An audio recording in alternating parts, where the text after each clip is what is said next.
Bonsoir à tous, merci de nous rejoindre sur Maritima TV. Soyez les bienvenus, prenez place pour le journal. Nous sommes le jeudi 4 avril. À la une, le médico-social en colère aujourd'hui depuis la crise du Covid. Le mal-être s'est multiplié dans ce secteur. Les professionnels se considèrent oubliés et demandent une vraie considération de la part du gouvernement des difficultés que vivent quotidiennement les assistantes sociales scolaires. Ils sont seulement 3000 pour 12 millions d'élèves. Magali est venue du Vaucluse ce matin pour manifester.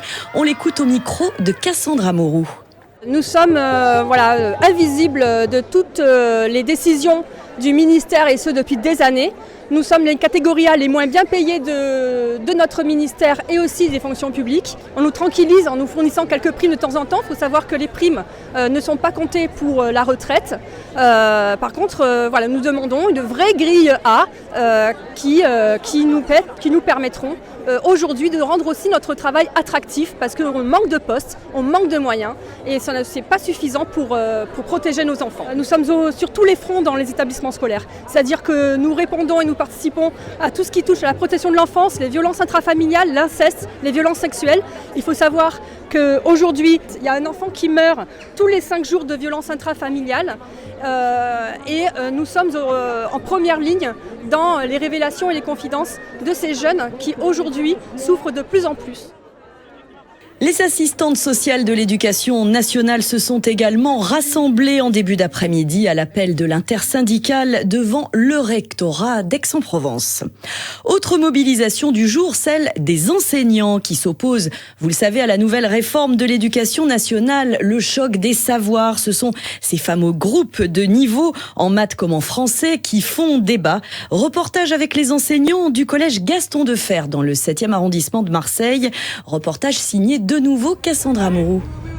Allez.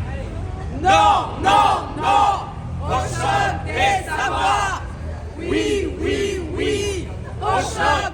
Une trentaine de personnes ont manifesté de la place du 4 septembre jusqu'au Pharo. Beaucoup d'enseignants et quelques parents d'élèves inquiets. Anne est maman d'une élève de 6e. Pour les enseignants, ça n'a pas changé grand-chose à leur qualité de travail. S'ils sont là aujourd'hui, c'est justement pour l'avenir des élèves. Donc je trouve que c'est super important en tant que parent d'être là. Ça n'a vraiment aucun intérêt et qui plus est, les études scientifiques sur le fait de mettre les groupes de manière homogène, mauvais d'un côté et bon d'un autre, montrent totalement le contraire. Donc on se demande vraiment où ils sont allés chercher ça. Ces groupes de niveau sont également rejetés par les enseignants qui y voient une méthode discriminante. C'est le cas de Magali. Les élèves faibles, on le sait par les études scientifiques, gagnent à être dans des groupes hétérogènes. Le ministère nous demande de mettre en œuvre cette réforme en nous donnant strictement aucun moyen en plus. Donc du coup, nous sommes obligés de supprimer des choses qui étaient déjà en place, qui fonctionnent. Sur l'aspect organisation, vous avez décidé de faire ça sur la pause de midi.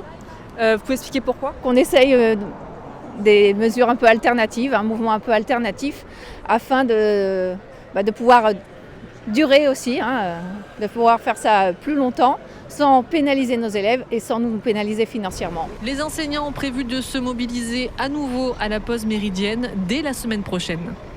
Enseignement toujours, Parcoursup a bugué, mais pas de panique. Encore quelques heures peut-être pour confirmer vos vœux si ce n'est déjà fait.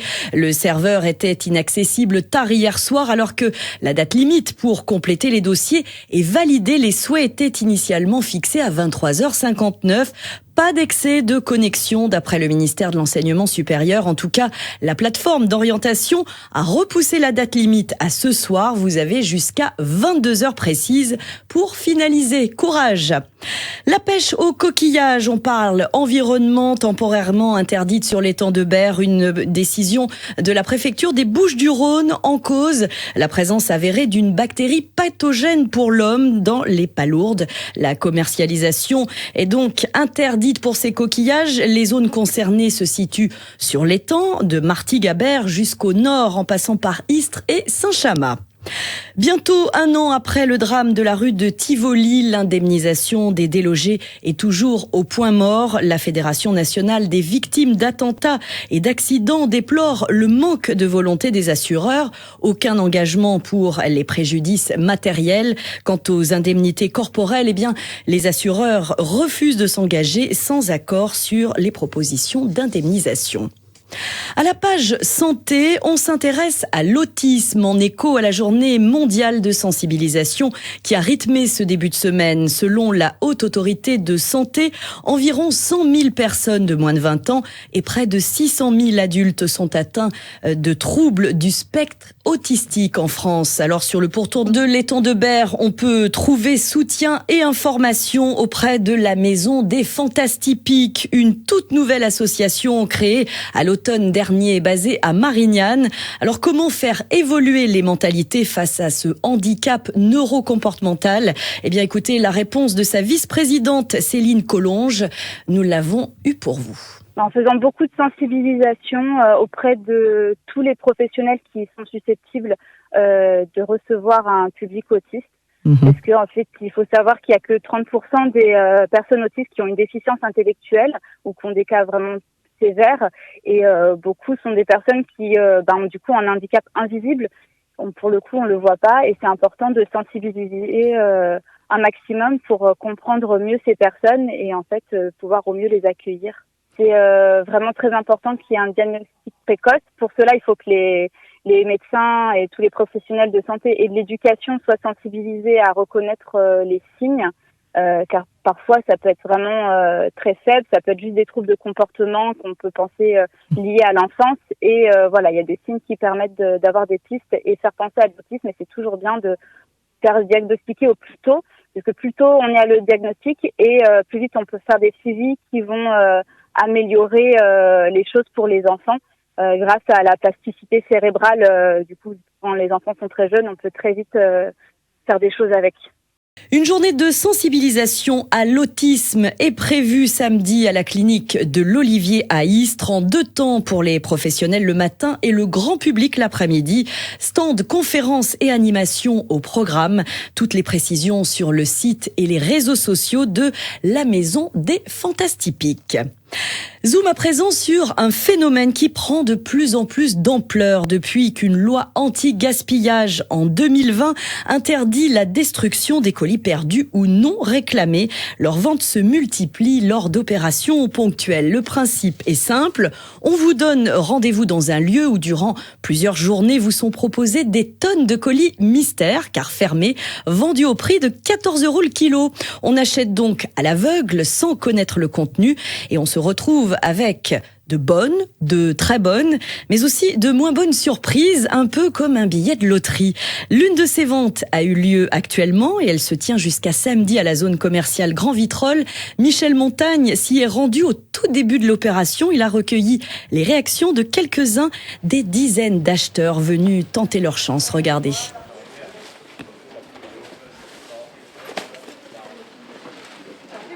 C'est des colis perdus apparemment et c'est 14 € le kilo, on n'a pas le droit de les ouvrir. Voilà, donc on palpe, on touche les formes et on essaie de trouver, on va voir, c'est le hasard, on va voir sur quoi on tombe. On va dire que c'est un peu comme un Black Friday aux USA, vous voyez un peu partout, il y a des gens qui s'affolent, les colis, voilà, vous comprenez. Après c'est une première pour moi, franchement, c'est bien qu'ils font ça. On a pris exactement pour 5,5 kg, je crois que c'est 84 €, voilà. Mais bon, je suis venu avec ma boule de cristal et j'ai pu voir ce qu'il y avait exactement dedans. On essaie de trouver des boîtes dures. Et pourquoi les boîtes dures, ça voudrait dire, vous espérez quoi? Des tablettes, des téléphones. On verra, c'est le hasard. Bon, faut pas trop secouer si à la table. Pas trop, faire attention quand même. Et je suis venu avec un petit pèse valise pour savoir exactement combien j'avais de kilos. C'est vrai? Oui, faut pas dépasser le budget, voilà. Bon, on va manger des pâtes pendant 2 ou 3 jours. Là pour l'instant, je n'ai ouvert qu'un colis, j'ai eu 5 montres connectées. C'est déjà ça, hein. Je pense qu'on va commencer à ouvrir dans la voiture. Je pourrais pas, j'ai pas la patience d'arriver à la maison. Je vais m'arrêter sur Total sur l'aire d'autoroute. Trop léger. Alors celui-là, il vous a pas plu? Non, il était trop léger. Attention, ça peut être une brique aussi, un parpaing. Petite précision, le nombre d'achats par personne est illimité. Si vous avez beaucoup d'argent, vous pouvez donc embarquer 8 tonnes de marchandises. Ça fait beaucoup. Proposé durant ces 4 jours. Attention, l'opération peut s'arrêter avant la date butoir de samedi pour cause de rupture de stock. On passe au sport. En football, le FC Martigues retrouve sa pelouse du stade Francis Turcan demain soir à l'occasion de la 28e journée de National et la réception de Villefranche. Une belle opposition entre les Sang et Or qui jouent la montée en Ligue 2 et leurs homologues qui se battent pour leur maintien. Raphaël Calvé, le défenseur du FCM, aborde cette dernière ligne droite avec sérénité. Il s'est confié au micro de Karim Attab. Je pense qu'on doit garder beaucoup de sang-froid. Il peut encore se passer énormément de choses en 7 matchs, c'est énorme. Donc quoi qu'il se passe, on doit garder du sang-froid et encore une fois se concentrer vraiment sur nous. Je pense que c'est la meilleure des méthodes. Sinon on va s'éparpiller et on va plus mettre les ingrédients nécessaires pour gagner les matchs. Villefranche, vendredi, c'est un match un petit peu particulier, un petit peu faussé aussi parce que le classement ne reflète pas la valeur de cette équipe. À quel type de match tu t'attends toi ? C'est une très belle équipe, de National. On l'a vu dans les années précédentes. Ils sont manqués de peu de monter en Ligue 2, notamment 2 fois en jouant les playoffs, il me semble. Donc c'est une très bonne équipe. Ils ont un 3-5-2 très bien huilé. Après, ils ont vécu une saison particulière avec les 3 matchs à rejouer. Je pense que ça les a vraiment pas aidés, mais c'est une équipe qui a rien à faire là au niveau du classement, donc forcément ce sera très compliqué. FCM Villefranche, c'est donc demain à 19h30 à domicile. Un match à suivre en live texte sur notre site maritima.fr. Notez que de son côté, Marignane Gignac-Côte-Bleue se déplace à Orléans, toujours à 19h30. Une nouvelle recrue pour Istres Provence Handball, annonce faite officiellement par le club ce matin. L'arrière gauche international capverdien Edmilson Arrojo rejoindra donc sa nouvelle équipe à partir du mois de juillet pour 2 saisons. Solide en défense et puissant en attaque, ce joueur de 30 ans qui mesure 1m87 est un habitué des compétitions internationales, que ce soit avec la sélection du Cap-Vert avec laquelle il s'est qualifié jusqu'en demi-finale pour la CAN, la Coupe d'Afrique des Nations en janvier dernier, ou encore avec le Sporting Club Portugal avec qui il a joué la Ligue des Champions. Cap sur les JO, on vous en parle beaucoup en ce moment et pour cause. Un village olympique et paralympique fait escale à Marseille au niveau de l'hôtel du département. Quartier Saint-Just, donc dans le 4e arrondissement. Il propose une trentaine d'activités sportives et gratuites au plus grand nombre dans la perspective des JO 2024. Et notre journaliste Bérénice Vazac était sur place. De la boxe au judo en passant par l'haltérophilie, les disciplines proposées ici sont variées. Sherifa, 14 ans, a tenté la gym, non sans quelques égratignures. J'ai fait une chute, j'étais venue sur le trampoline et là j'ai sauté, sauf que mes jambes sont parties droit devant et du coup ça a fait comme un salto. Alors justement, pour garantir la sécurité des participants, plusieurs responsables d'associations encadrent et surveillent ces séances. Des séances gratuites qui durent 30 minutes et à l'issue desquelles il est possible aussi de rencontrer de grands sportifs venus partager leur expérience. C'est le cas de l'athlète paralympique Fabien Lamiro. Il prépare les Jeux 2024 en ping-pong. Le message c'est faites-vous plaisir dans quel sport que vous voulez. Voilà, et para ou pas para d'ailleurs ou valide, amusez-vous, faites du sport et... Surtout, moi j'ai commencé vraiment à faire du sport pour l'esprit, c'est vraiment de m'amuser, rencontrer des gens après mon accident, dans un centre de rééducation, de pouvoir pratiquer le ping où je me suis fait plaisir, j'ai rencontré des gens, la voiture a commencé pour me faire plaisir. Comme Fabien Lamiro, de nombreux sportifs de haut niveau ont échangé avec les participants, par exemple la double médaillée en para-aviron Nathalie Benoît ou encore la championne de sabre Margot Rivkis. Ça demande des qualités physiques, des qualités mentales, de la résilience, mais ça c'est pour tout le haut niveau en général, de la détermination et des qualités stratégiques, techniques. C'est quand même assez complet.